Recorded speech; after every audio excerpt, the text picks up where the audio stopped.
Buni qarashmaydi. Bu nima ekan o'zi? Bu ancha-muncha Windows sistemasi ishlaydigan gadjetlarda yo'q narsa, ya'ni sim karta soladigan joyi bo'ladi. Bemalol sim karta solib ishlatsa bo'laveradi. Aloqa uchun ishlamaydi, faqat internet uchun ishlaydi. Bemalol sim karta solganlarning internet bilan ishlaveradi. Buni yana ko'ra, yana bitta ajoyib narsasi.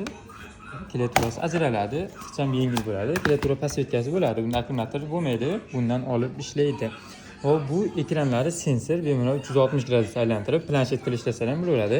Windows sistemasida ishlaydi. Notebook qiladigan, xudo xolasa, ofisni notebooklarni ishlarida qilaveradi. Prosessorimiz Pentium prosessor, 8 GB operativ yo'lchi bor, 128 GB SSD'si bor, oldi-orqa kamerasi bor, o'zining oyoqlari bor. Istalgan gradusda o'zlaringga moslab ishlataverasizlar.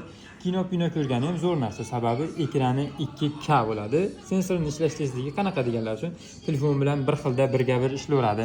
Hop, razmeri videoda uncha ko'rinmayotgan bo'lishi mumkin. Mana bitta oddiy telefon bilan solishtirganda farzandlar uchun telefonni o'rniga olib bersalar ham bo'laveradi. Bemalol maktabga borib ishlataveradi. Telefon taqiqlangan bo'lsa, bu taqiqlanmagan narsa ancha qulaylik beradi. Bundan atiga bir dona narxi ham zo'r chiqadi. $150 chiqadi. Bemalol aloqaga chiqaverasizlar. Batafsil ma'lumotlarni izohlarda yozib qolganmiz. O'zbekiston bo'ylab dastlabki xizmatlarimiz ham mavjud.